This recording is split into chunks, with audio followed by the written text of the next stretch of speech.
Greetings everyone, this is Ohio Dan. I wanted to make a video where I touch upon something that I feel like we've lost in terms of knowledge somewhere along the line as a society, and that is the fact that the best predictor of human behavior in the future, of what people are going to do, the types of choices they're going to make, how they're going to conduct themselves or not, the best predictor for future behavior is past behavior. Now, that doesn't mean that people can't change or that people don't have any free will at all. I'm not meaning to get into some sort of philosophical discussion about that. It's just a simple matter of fact. If you want to know what people are going to do in the future, you can look at how they acted in the past up to that point. You can see whether there's any real evidence that they've changed their behavior for a significant period of time. Then you can kind of deduce that they're probably going to do the same types of things that they've done in the past. This is something that I don't see often enough when we talk about things like body count, the number of partners that someone has had in the past. And usually it's women, but you could make this argument with men as well, to be fair. But usually it's women that say, I've had 150 different people, but I'm ready to settle down now. Do you honestly think that in most of these cases, that if a woman gets into a supposedly long-term steady relationship with a man, that she's not going to cheat? That if she's capable of going out and having a bunch of different people on the side, that she's not going to do that? Now, maybe if there's evidence that, hey, when she was 18 and 19 years old, she got dicked down by everybody in town, but from the ages of 20 through 25, she didn't do any of that. Sure, I guess that in theory it's possible that you could look at the change in the behavior patterns and say, maybe she's not going to do that. But we know that's not how it goes in most cases. We know that's not what happens. What happens is, in this particular example, women ride the carousel and they do it for 15 or 20 years, and then they want to find some schmuck to come along and marry her anyway.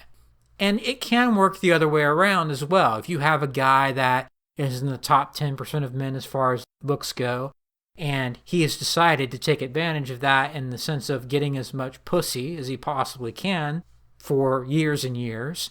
He's been with an uncountable number of partners. Do you really think he's going to settle down? Probably not. Now, maybe there are fewer additional arguments that you could make about men in that situation, because women do fry out their ability to pair bond. Men don't have that same mechanism in place. But still, even if you want to say that there are other factors involved based on gender, if a guy has been with that many different women and he can still get a bunch of different women, he's probably going to cheat on you, or at least it's a lot more likely than if you get with a guy that either has not been able to just get whatever women that he wanted, where he's not as good looking. In a woman's mind, she's probably settling, so to speak, to be with that guy. Or maybe you have a guy with morals that just didn't do that, that could have done that but chose not to. But all of that is rare, right? That's not really how people operate as well.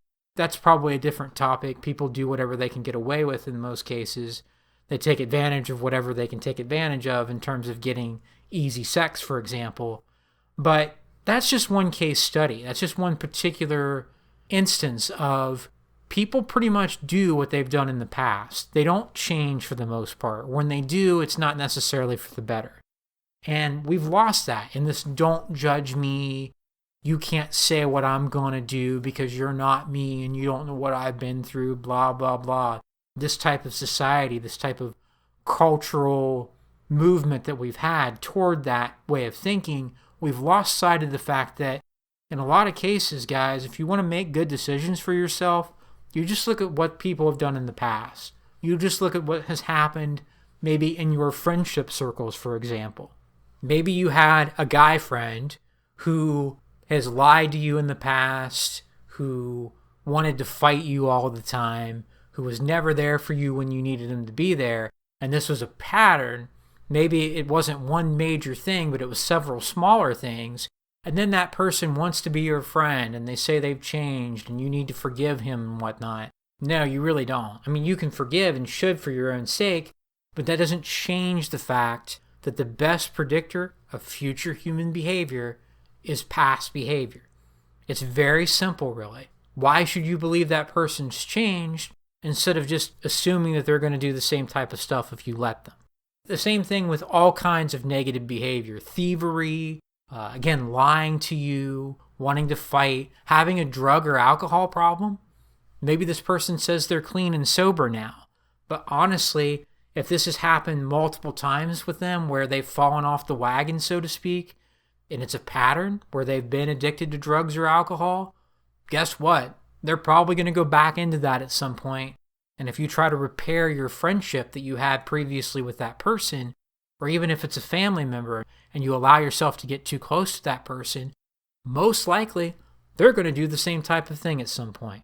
Because honestly, unfortunately, whether you want to argue about whether we have free will or not, most people go back into the previous modes of behavior that they're comfortable with, or whatever psychological explanation you want to give for it.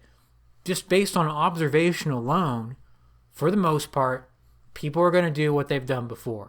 Why do women decide to settle down? It's not because they change, so to speak, if they've had 100 partners in the past. It's because they're not getting the type of partners that they want. They're not as satisfied with that now because they're getting older, and maybe sort of in a biochemical way as they've gotten older, they've changed. But in terms of their personality and what they're willing to do, for me, and this is more of a personal example, I really would not want to, if I were to date someone, if I found out that this person had one-night stands in the past, if I found out that this person maybe didn't have a really high body count, but they devalued their sexuality and the act of sex itself in that kind of way, and they did this multiple times, how could I really trust that person if I were to date them? That they wouldn't just have a one-night stand with some random person and then I get an STD out of it somewhere in my future, right? I'm not going to trust that. I'm going to look at a person's past behavior.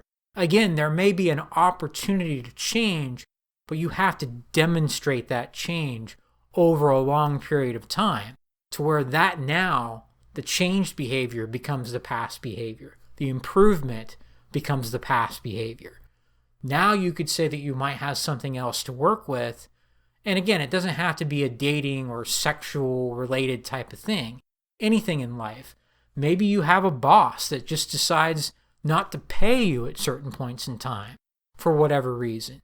And this happens more than once. You have to know that that's probably going to continue no matter what promises are made that it won't happen again or whatnot. You've got to look at the past events and figure out what is most likely to happen in the future. It's why I'm not really that enthusiastic about certain things like reforming where things stand between men and women as well. Because even at the macro level, do you really think that women in mass are going to change, wake up, and abandon feminism after generations of embracing feminist ideology or traditional gynocentrism? And most of them do support feminism, at least in terms of its first wave, its basic tenets.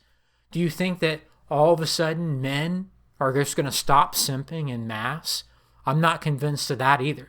So for that type of reason, that's one of the factors for why I don't really believe that we're going to fix a lot of our problems at the macro level either. There's no evidence that I see that things are actually going to get better based on the choices that people that make these policies, whether it's the Duluth model or the family courts. There's all kinds of other reasons as well, but do I really see a movement actually coalescing to change any of this? Are people all of a sudden going to deviate from what's happened already up to this point and advocate for men being in the home again? Not as a way of shaming them, but actually giving men the reins in the family structure again? I really doubt it.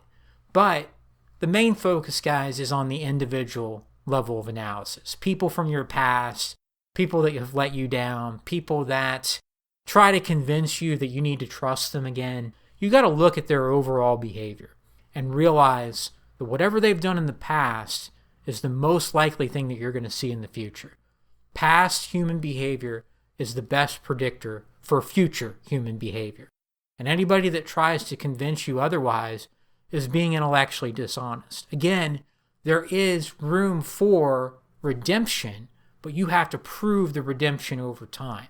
You have to display and be able to refer to direct evidence that you've changed. Here's what I've done over the past 5 years. Here's what I've done in terms of not drinking for all this time, or in terms of not sleeping with people when I had the opportunity to do so. Unless they prove that to you, you can pretty much assume that they haven't changed, because past human behavior is the best predictor for future human behavior. And just as one last point, this can include positive attributes, positive traits and qualities. If someone shows loyalty to you, if someone shows that they're willing to take time to actually listen to your problems and help you, if someone actually shows that they have virtue, you can take that into account as well.